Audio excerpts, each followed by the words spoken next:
An unexpected Juneteenth move just sparked a major conversation online, but the reaction was not what some people expected.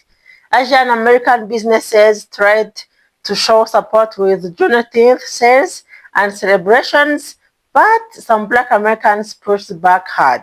Here is why. Yeah, I don't know how true this is. But a little birdie then told me that them Asians, they planning a coup. Because supposedly they're about to drop some Juneteenth specials this coming week to try to get us back in their beauty supplies and their nail salons. Don't fall for the okie doke. Don't fall for it. But they supposedly trying to set up some Juneteenth discounts to get y'all back in their establishments, and we not having it. Please don't fall for the BS. Keep your head on swivel, stand firm, and stay out of their businesses. That man in Triple Dog dared us, and we finna take this the mile. We finna take it all the way through. Don't fall for it. Don't fall for it. We don't need no Juneteenth specials from them. Drop in y'all comments if y'all start seeing the advertisements. Drop in the comments once you start seeing them, so we can know what city's trying to do it. One band, one sound. Look, y'all, I don't know how true this. How to not lose your customers as an Asian American business, or how to get them back. Number 1, don't racially profile them. Don't follow them around the store. If they've left the store, don't accuse them of stealing, and run the length of a football field and a half with a firearm and shoot them. Don't kill your customers. How about that? If you insist on following your customers around the store, make sure you do it to every person of every skin color that comes into your store. If someone that looks like you has done that to one of their customers and it makes national news, perhaps put out a statement about what you will do to combat racial profiling and enhance customer safety, and then follow through. Train all your employees. If your store is set up in a neighborhood where the people don't look like you, perhaps take the time to understand them and their culture and what they are looking for in a neighborhood store. Give them better service than the other stores in the area, which includes being nice. Remember that you are a capitalist, right? And you think that the free market is the best market, which means nobody owes you their money. You have to compete with other businesses for their dollars. You have to offer the best goods and services around at a reasonable price. And your customers should feel comfortable going in there and not being racially profiled, and being able to send their kids in there to run errands without worrying whether their kids will die in your store. I do not run a corner store, but I run a small business which involves selling books to people, books that I wrote. And I am able to keep selling books to customers and to get more contracts from publishers because I stand by the messages that are in my books of inclusion and open-mindedness, and calling out structural inequality where it exists, and no, that is not racism. If a reader from a different ethnic group bought my book, bought my product, and then I did something racist to them, I could expect their entire ethnic group to no longer buy my books. I am not entitled to anybody's money, and since y'all like capitalism and the free market so much, it is time to embrace it. Improve your customer service, and maybe your customers will come back. And I just want to say I'm truly proud of us. If y'all was talking about boycotting Asian businesses, yesterday I had went to go try to get a pedicure, and when I walked inside of the nail shop, it was an Asian nail shop or Vietnamese. There was this older lady, and she was like, we supposed to be boycotting them, right? So I looked like, so I put my phone up and looked at Asian boycott businesses on TikTok. It was like the #1 topic. I walked the fuck out. So I ended up going down the street to this girl. It was like some salon suites, Sapphire Salon Suites in Livonia. And it was this girl who was a nail tech. And I walked in and I asked her if she had any openings today. And I understand that she's a private nail business, but with the boycott, I needed my feet done. Y'all, girl took me on the spot. I just want to say, as hard as it is, this is something that we've never done before. I just pray that there's more Black people that are willing to go through the fight to eliminate other people, to eliminate other races out of what we do and what we build as businesses. I've been a Black business owner for the last 14 years. And at the end of the day, I've been trying to eliminate them. I be buying black hair sometimes, but I'm trying to just get into, eliminating them completely as to buy my hair wholesale. Right now, I still get some hair wholesale because a lot of the online market is sold up by the Asians as well. So I'm just trying to get us, more involved, like more black hair vendors, more girls that sell expression braided hair or Kanekalon hair. So I'm getting into it. Us all summer long. I'm supporting my people and my people only, and I just hope that y'all support me back. I'm the Black Island Twister. I did Island Twist super small. I do them big, whatever. But yeah, I'm a business owner, a service provider, and I kind of support y'all. I'm just so proud that y'all really doing this. I definitely see the impact, and I've been doing my research on TikTok, and it said that things have been 15 to 30% down for them. So just showing our effect on the economy. I like that. I love that, and I'm thankful. I love my people. Juneteenth is coming. Hell yeah. The internet is trying to convince us that Asians and blacks hate each other. So to counter that, Asians, to show your support for black people, go eat some fried chicken and watermelon. Hey, yo, that is really racist. Don't do that. What? How is that racist? We're doing this for you. How is that racist? Okay, how would you feel if I told black people to show their support for Asian peoples to start eating their dogs? Hey, that is really offensive. Okay, what if I said stop being punctual and be late to everything and start being loud in movie theaters? Hey, we are a vibe and you know it. Okay, what if we said to show our support, we'll just start crashing our cars? How about that? Oh, don't you dare say that. Have you seen Tokyo Drift? I will delete you. You already did. You deleted one of ours. This is how it all started. Well, for every one of you, you delete 3 of ours. So maybe we should hate each other. Whoa. Okay, I think you guys kind of missed the plot here, right? You guys wanted to show Asian and black solidarity. So how about this? Okay, you have good barbecue. Yeah. And you have good barbecue. You know it. Okay, what if next Wednesday we meet at this park at this time? We call it the Black and Yellow Cookout. I'll be there to take photos and sign stuff. But in the comments, one Asian to a black reach out to one another and promise each other to bring one thing for each other at that time. And if you want to volunteer to help me organize it, please let me know in the comments below as well. But flood the comments and let's organize. Next Wednesday, we meet at this park at this time. We call it the Black and Yellow Cookout. So I've gotten an official response from the black delegation that I'm going to share with you, but I just want to make sure that we're all on the same page. You want us, black folks, during the week of Juneteenth celebrations, to break from our community to meet you at a goddamn park for a picnic. And you think that's going to solve something? Yeah. No. The black delegation is declining your bullshit invitation. And I just want to say that there are multiple things. Cyrus. That baby's name is Cyrus. Was the straw that broke the camel's back. But y'all been doing shit. Okay? That Natasha doll. Come on now. Seriously. This little doll that y'all made, y'all can use to relieve stress on, beat the shit out of the doll, throw the doll up against the wall, stomp on the doll. The whole while the doll is made in the likeness of a black child. Fuck out of here. I will forever hold a beef with y'all for affirmative action. You see, you model minorities, y'all thought y'all was gonna take up the plight for the white man and sue to end affirmative action because you just knew there was some benefit in it for you. And when it all washes out, you realize you benefited more from affirmative action shit than we did. And now enrollment for Asian people has declined in Ivy League institutions for you just as much as it has for us. You all are a bucket of what the fuck. And we don't break bread with people that move like that. So you all have your picnic. Black folks won't be bringing the cookout. Have the day you earned. I hear one more person say that Asians learned anti-blackness from white supremacy, I'm going to scream. They did not. They did not learn anti-blackness from any European, any white person. No, they did not. They were already anti-black because that's their culture. That's their way. That's always been their way.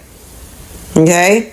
The reason why in the United States of America they side with, and across the globe, they side with white people. Well, white supremacist white people, is because it's close to what they already believe.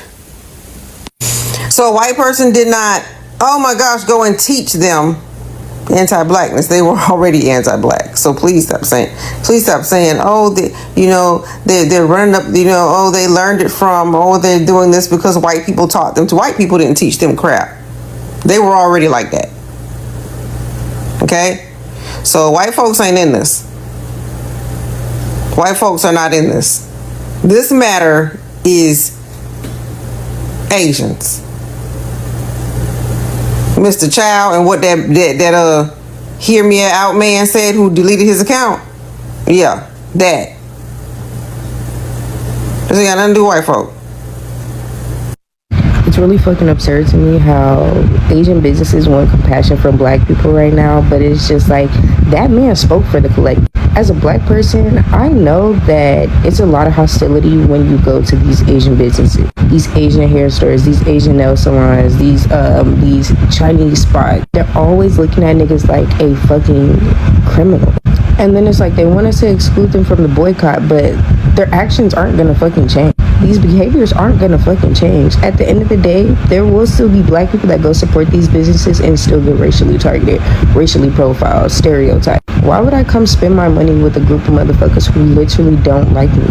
And the last time I checked, niggas was so poor. We was so broke. We need to save our money because we're welfare, baby. Well, guess what? We're gonna save our black dollars and keep it circulating through our black community. And don't get on this motherfucking internet asking where the niggas is. Because at the end of the day, there's Indians, Mexicans, white people. Why aren't they supporting y'all's business? So there's a restaurant near me, not really, probably about 35 minutes with good traffic, and it's an Asian business, and the kid of said business is posting to get some sort of like, not reaction, but more so like, there's no customers coming in, da da da da, and the comments are full of black people saying sorry, and it's like and it was like, well, because where are the other Asian, where white people were, Hispanic people were, all these other people that support that business? There's no way in hell that only black people come to your businesses. That's insane to me. The fact that now that black people aren't going out to their businesses, there are no customers, which should show you that other communities in this country don't support your businesses. And then other people are in there saying, oh my God, well, this isn't Chinese business, this is Vietnamese. Last time I checked, Asian people always came together against black people. When it was that, it was never, oh, we're Chinese, oh, we're Vietnamese, oh, we're Japanese. It was Asian, period. But now y'all are trying to make subcategories as to why you should sell or still support certain businesses. And now that people saying, well, y'all don't support no black owned businesses. We don't know. They saying it's a blackout, right? Type deal, which I respect. I understand. I'm also doing that. And everybody's like, oh my God, everybody in the comments are racist. Not spending your money with people who will follow you and harass you around the store is now considered racist because you don't want to spend your money there, when white people rarely ever spend their money with you. No other community rarely ever spends money with you, but somehow us spending our money with them is racist. Us not doing that is racist. Now that's how you say, when black people call people racist, is, oh, now we're racist. Nah, that's not. And then they love to call us all thugs, thieves, whores, and this. But now don't generalize us though. We can generalize you, don't generalize us. We can stereotype you, don't stereotype us. We don't have to spend our money with you, but you must spend your money with us. This country has bred contradictions and hypocrisy since it became a country / corporation. Yet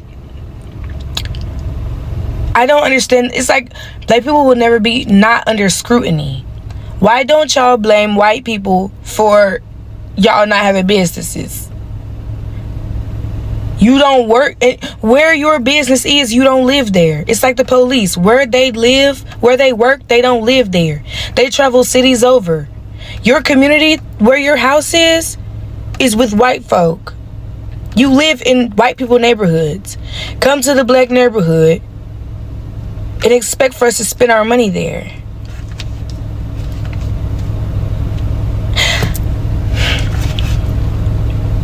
I'm tired. I'm gonna give TikTok a few. I'm gonna listen to some storytime podcasts and finish Hunter x Hunter and Teen Wolf and watch My Baddies and Now That's TV. I need a break because how dense people are, how smooth-brained people are. People want so much sympathy from black people. Like, no, my family, my this, my that. Y'all don't care about our families. Why should I care about your family when you don't care about mine? You want compassion without showing any? That sounds like some real boomer Ronald Reagan type shit. That sounds like a white lady with 8 kids pregnant with her 9th on welfare begging on a GoFundMe. Like, what? I've been noticing quite a few Asian influencers coming on here and telling other Asian people to be nicer to black folks. And we're in their comment section like, oh, I like you. And thank you so much for telling the truth. But I need my people to understand that while some of these content creators are genuine, everybody knows how forgiving black people are. They know how inviting we are to every other race, even the ones that treat us like trash. They wouldn't be on here trying to get back into our good graces if what we were doing wasn't working. Remember, we are redirecting our wealth back to ourselves. Let's not get distracted from what this is all really for. One day we'll be looking back at this moment in history when black people took back control of our wealth and climbed up out of these trenches, y'all. And one day our great grandkids are going to be so proud of what we're doing right. This comment is on a video about Asian boycotts, and I'm actually looking for help with this. My first answer to why we are not able to open businesses in our community is just systematic racism, right? It's very difficult for us to get loans in our own neighborhoods, right? Because there's also capital issues, right? Now, the places I've experienced this with friends of mine have been in the hood, sort of. People who live there often don't have much leverage to apply, and people that are successful in the neighborhood, it's not that they're not interested in investing, they just do other things and they're not really good at hair stores and like these types of businesses that we're discussing, right? There's also a lot of insurance issues from what I've experienced, is that you can open a business, but depending on what kind of business you have, they're going to say, oh, the neighborhood is dangerous, even though it's not. It's just a black neighborhood for the most part. And sometimes it can be, so we can give them that. But you'll notice that you can always see black hair salons in our neighborhoods, right? Because that's fine. West Indian restaurants. Also, West Indians and Africans are elite at this. And I think this is also a part of like the immigrant culture. I think they incentivize immigrants to get loans and not us. No one's better than those two black communities as far as I have seen. I also think they do have a slightly different mentality towards each other, so this is a part of it as well. But these are likely government programs and incentivizations from the government for people to come into our neighborhoods and extract the income, right? And the problem is like, well, not the problem. The issue is that it's a problem. They're sending different ethnicities into our neighborhoods to extract the income because they don't really want to be there. Like, right, you notice like white people aren't opening businesses in our neighborhood, and it's because of their racism, but also all of these other things that it's like it's a liability. Oh, and to my point about the hair salons and the restaurants, they don't have things that you're going to go in there and steal, right? Like the beauty supply store is full of revenue and full of products, right? And so is the liquor store, right? So these are two businesses that like, you know, it's very easy to take them down. So the insurance on them is very high, I would assume. This is the experience I know as friends who I've had who are black people trying to own businesses in neighborhoods that are theirs or in ours. This is usually the issue they run into. Like the costs just become too high. I feel like somehow it's incentivized for immigrants to be able to do this. And like I said, this is why I need help on it. I just think the narrative still persists that we're very difficult. If you talk about like servers, servers in restaurants, even black servers will be like, black people are so hard to wait on. But it's also like bad reputation, unfortunately. And I think it's just bullshit because everyone is like that. It's funny, like we will get blamed for things that every single culture does. Like, yeah, there's always terrible people in any group of people. So like, we're not exempt from that. I also think they don't want us opening businesses for each other because we will be kind. To the point in that video, they want us to be dealing with people who hate us and don't really like us so that we feel abused at each turn in our own neighborhoods. This is the point of this, right? So I don't have the exact mechanism by which it happens, but it gives me one of those things. You know how in the 80s or 90s, Donald Trump was putting like a C for colored on people's applications? It's probably something like that with the bank where they're like, I don't know. But again, we can open businesses, but as long as they're not like hand over fist money making businesses, because restaurants don't make that much money and hair salons, I don't know that much about, but I don't think they're like caking up. I feel like owning a hair salon is something where you're just doing it for the love of the game and like you make money, but you know, it's just to keep you kind of alive and in good standing. Not like balling out of control until you really get going with it. Because if anyone knows about these programs and such, I would love to know the further depths of it, but this is just kind of like my overall feeling about it. Also, back to immigrant communities, I kind of hate to bring this up. They have a different culture. I know a lot of West Indians that I know, they have these things, I forget what it's called, but where they like, they put money into something and they kind of like pass it out every year. So somebody gets this large amount of money. So I feel like the way that the Jewish community goes about things, they usually turn a dollar over 40 times within their very serious Orthodox communities. And I feel like, you know, if black people did this more, it would be helpful. But I don't think it's like our fault that this is happening. You know what I mean? It's not like we're crabs in a bucket and we can't figure it out. Like people love saying shit like that, but it's like, no, this is systematic. And that would be global, right? To the point of you being where you are. They also don't want us running good, clean, beautiful businesses because then it's like, oh wow, something else they're good at. This is terrible for them. Oh, also to my point in the beginning, a capital issue. If you go to places like Atlanta and you go to the suburbs, there's a lot more black owned businesses there because the people there have more capital because those are not like hood neighborhoods, right? They have a bit more going for them as far as the bank goes. So what I was talking about in this video is very specific types of neighborhoods that only have very few things and they're all owned by other people for the most part. And I think it's important to differentiate the two, right? There's like people who have money and people who don't. And this is just a basic common principle of investing in anything or starting any business, right? Also, it's a measure of dignity. And these other, I would say, suburban Atlantan neighborhoods, I find there's a lot more of a culture of dignity and self-respect because the people have been able to build community together and it's been very successful, right? So there's a lot more power in that place. The places I'm thinking about that I have personal experience are in New York, in parts of New York that are kind of strange, right on the borders of like racist towns, kind of, you know, cities, and also Boston, which is a notoriously racist city. And these places are not particularly ghetto. They're just black neighborhoods that don't have a lot of money. So that everyone's like, it's a bad neighborhood when it's not any worse than any other part of the city, really, realistically. Yeah, any insight that's not hateful and like blaming our communities up.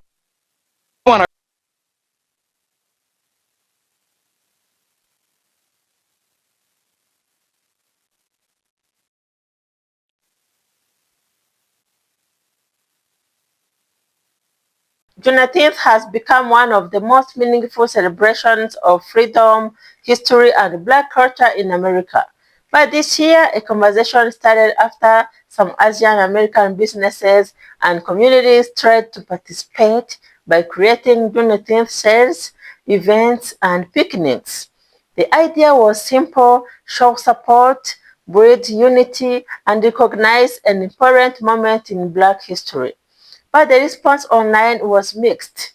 Some people welcomed the gesture, saying that solidarity between communities matters and that celebrating each other's history can help build stronger relationships. Others questioned the timing and the intention behind these moves. They argued that supporting Juneteenth should go beyond discounts, promotions, or public events. For many Black Americans, Juneteenth represents generations of struggle, resilience, and a fight for equality. So some people felt that real support requires more than just a celebration. So this sparked a bigger discussion. What does genuine allyship actually look like? Is supporting a community's cultural moment enough? Or does true unity require deeper action, understanding, and long-term support? Many people online are debating whether these Juneteenth events are a meaningful step toward connection between communities or whether they feel like businesses trying to benefit from a cultural moment.